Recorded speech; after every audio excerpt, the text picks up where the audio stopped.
bit of a news junkie. If you were to look at my web browser bookmarks, you would find a folder called News. And in it, you'd find about 25 links to different news sites. Left wing, right wing, no wing. I read it all. Partly because I figure the truth is probably somewhere in there and I'd like to know something that is true. However, reading the news multiple times every day can get depressing. Even the most optimistic stories carry with them some kind of ominous undertones. I have to work hard at not letting it depress me. It seems like every time a story breaks, the news keeps getting worse. This happened, that happened, this won't happen, this happened again, and etc., etc., etc. Sometimes I think that we humans like drama, bad news, pain, and problems. We certainly seem to create them a lot. It can get very depressing and it leaves you wondering, will this ever end? We've gone through lockdowns, quarantines, restrictions, contradictions, second waves, and that is just the story of a pandemic. At the same time, we have also seen domestic violence, murders, civil unrest, political corruption, and injustices of every kind. Well, yes, it is a very difficult time. A little scary. Maybe very scary. And certainly it can be overwhelming. But one day there will be good news again. One day life will settle back to some kind of normality. So our problem isn't that things will never get better. Our problem, our challenge is getting from here to there, finding ways to deal with the present circumstances without losing our perspective or our hope for the future.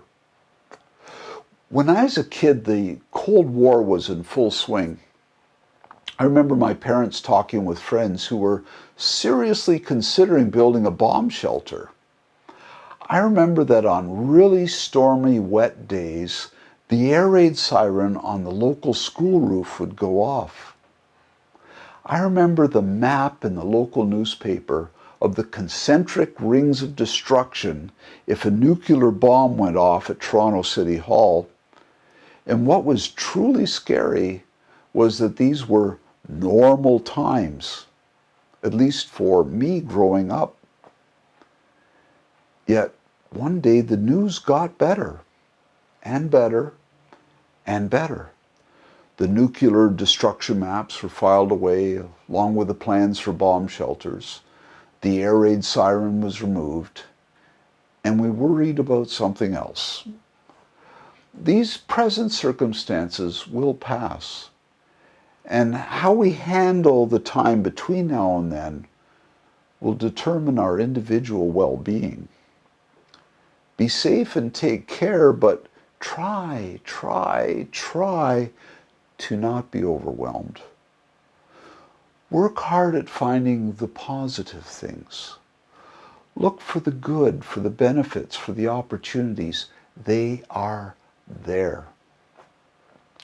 Jesus, on his last night, sat down with his disciples for a meal and talked with them about many things. During the course of that evening, an evening that he knew would end with his arrest, beating, trial, and execution, promised the following: I am leaving you a gift, peace of mind and heart. And the peace I give isn't fragile like the peace the world gives. So don't be troubled or afraid. I stand amazed that he could promise this, knowing what was coming for him and for his disciples. Paul, in his letter to the Philippians, says that this peace surpasses any kind of understanding that we may have about peace. Yes, the news seems to be always bad, but quite frankly, I think humans have a predilection for bad news. But we do have the choice to seek peace in the midst of it, knowing that one day the news will be good again.